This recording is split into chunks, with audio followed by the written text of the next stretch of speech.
বিলুপ্ত হয়ে যাচ্ছে দেশি ভ্যারাইটি বা আমাদের যে ভ্যারাইটিগুলো একেবারে নয়, যেগুলো আমরা শুরুর থেকে গাছ কিনতাম 20 টাকা 25 টাকা করে ছোট গাছ, তো কোনোদিনও এই গাছগুলি আমাদের ছাদ বাগান থেকে সরে যাবে না। কারণ এগুলো দিয়ে যেমন ছাদ বাগান শুরু করা, এর যে কালার, এর যে রং বা এর যে ঐতিহ্য আছে, তো মানুষ সরাতে পারবে না। সে যত ধরনেরই বিদেশি ফুল বোগেনভেলিয়া আসুক না কেন।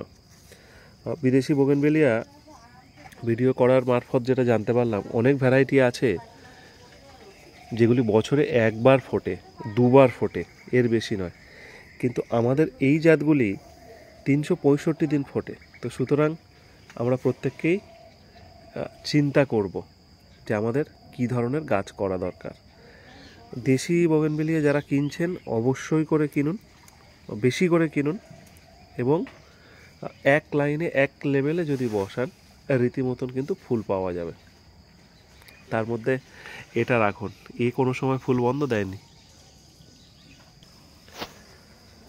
এখানে আরও একটা গাছ আছে, এটার ভ্যারাইটি জানি না, এই যে ফুটে আছে, নতুন গাছ, প্রথম ফুল বলবো না, দ্বিতীয়বার হয়তো ফুল, সুন্দর ছোট টবের মধ্যে আছে।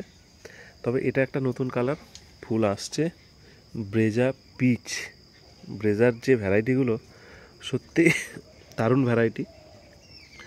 এই গাছটা আমাকে অর্কিড গার্ডেন নার্সারি অর্থাৎ নীলাদ্রিদা আমাকে দিয়েছিল, একটা বড় গাছ আর সুন্দর গাছ। আমি আগামীতে আরও কিছু বোগেনভেলিয়া দেখাবো যেগুলো আমার বাড়িতে হচ্ছে এই মুহূর্তে।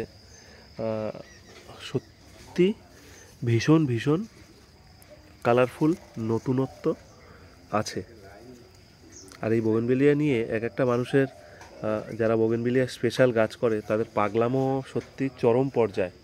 তাদের কালেকশান আর টাকা পয়সা এসব কোনো কিছুই দেখে না, শুধু দরকার রেয়ার কালেকশান। এবং শুধু রেয়ার কালেকশান নয়, সবার প্রথম রেয়ার কালেকশান, মানে অন্য কারোর কাছে যেন না থাকে।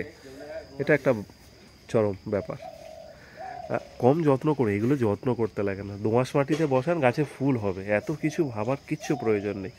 শুধু নর্মাল যে কোনো মাটিতে বসান, দোআঁশ মাটি বলেও কোনো মাটি নয়, যে কোনো মাটিতে বসালে এই গাছে এই রকমই ফুল পাওয়া সম্ভব। আমি বিভিন্নভাবে ট্রাই করেছি, হবে।